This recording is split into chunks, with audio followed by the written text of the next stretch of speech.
প্রিয় ষষ্ঠ শ্রেণীর ছাত্রছাত্রীরা, আজকে আমি তোমাদের সাথে আলোচনা করব তোমাদের ইতিহাস বিষয়ে রায় ও মার্টিন প্রশ্নবিচিত্রা 2025-এর তৃতীয় পর্যায় মূল্যায়নে দুই স্কুলটা আলোচনা করছি। তোমরা দেখো, শেষ নন্দ রাজার নাম হলো বীর অপশান ধননন্দ। কজুল কদফিসেসের প্রধান এলাকা ছিল এর অপশান কাবুল। কোন ভাস্কর্য গ্রিক ও রোমান প্রভাব দেখা যায়? এর অপশান গান্ধার শিল্পরীতি। গুহাবাস কারা বানিয়েছিল? এর অপশান মৌর্য সম্রাটরা। কোন প্রাণী অশোক স্তম্ভ বসানো থাকতো? যে এর অপশান সিংহ। ষোড়শ মহাজনপথের আমলে উত্তর ভারতে মানুষদের প্রধান জীবিকা ছিল যে ডির অপশান কৃষিকাজ। মৌর্য আমলে কোন আসবাবপত্র ব্যবহৃত হতো? মাদুর ও খাট উভয়ই, অর্থাৎ সির অপশানটা। পার্সিক সাম্রাজ্যের শ্রেষ্ঠ সম্রাটের নাম কি? এর অপশান দারায়ুস। কারা পল্লব নামে পরিচিত? এর অপশান পার্থিয়রা। বৈদিক সাহিত্যে কোন ধাতুর ব্যবহার করা হতো? এ ও বি, অর্থাৎ তামা এবং ব্রোঞ্জ, সির অপশানটা হবে।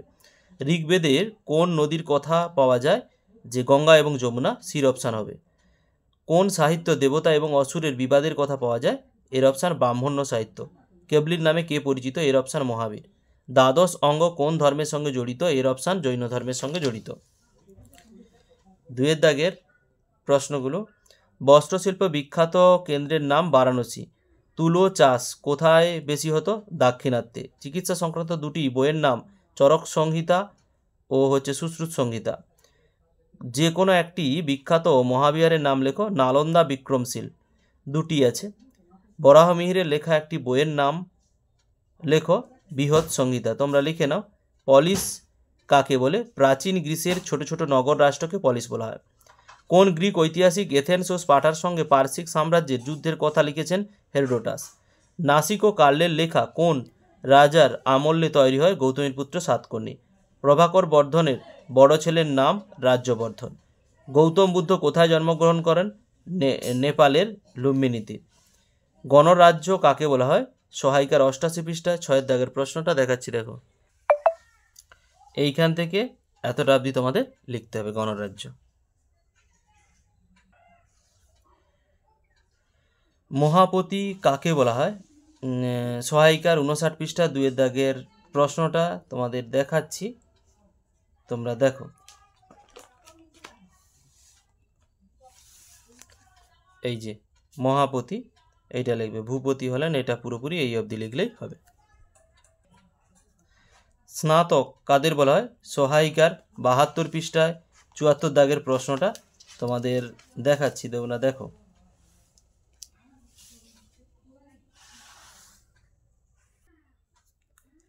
স্নাতক কাদের বলা হয়? সহায়িকার 71 পৃষ্ঠায় 54 দাগের প্রশ্নটা দেখাচ্ছি, দেখো।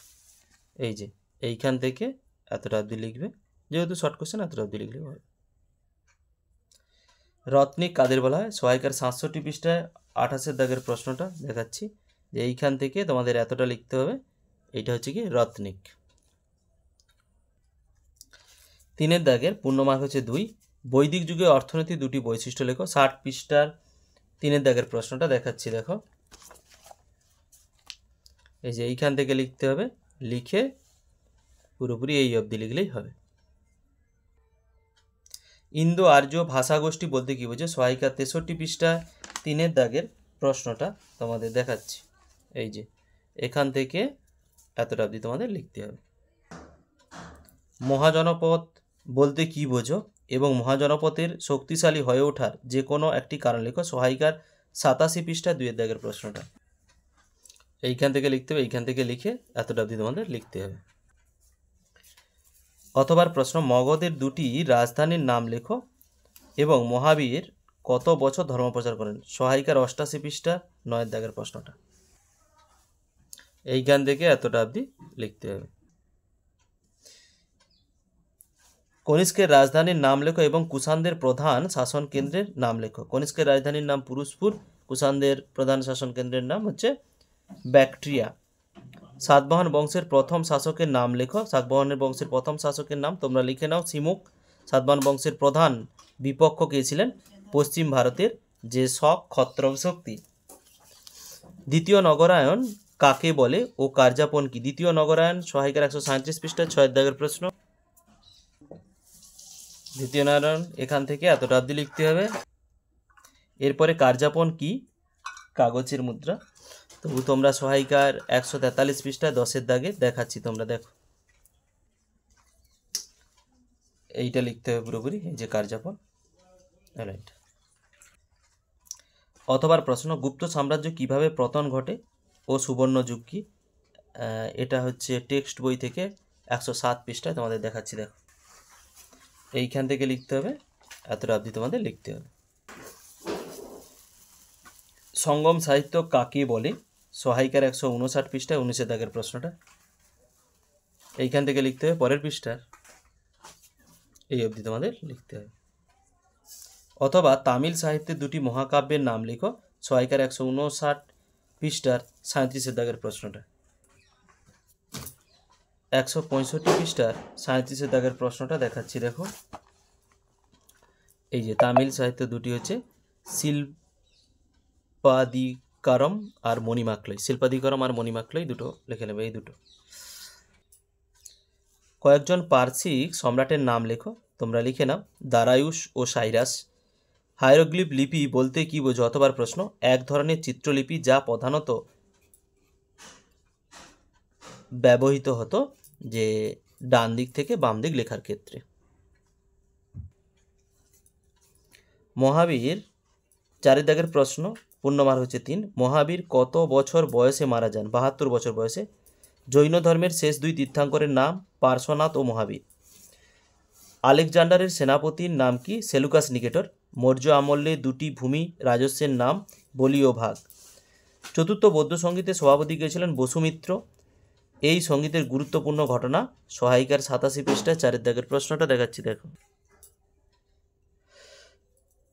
এই সঙ্গীতের গুরুত্বপূর্ণ ঘটনা লেখো। 86 পৃষ্ঠায়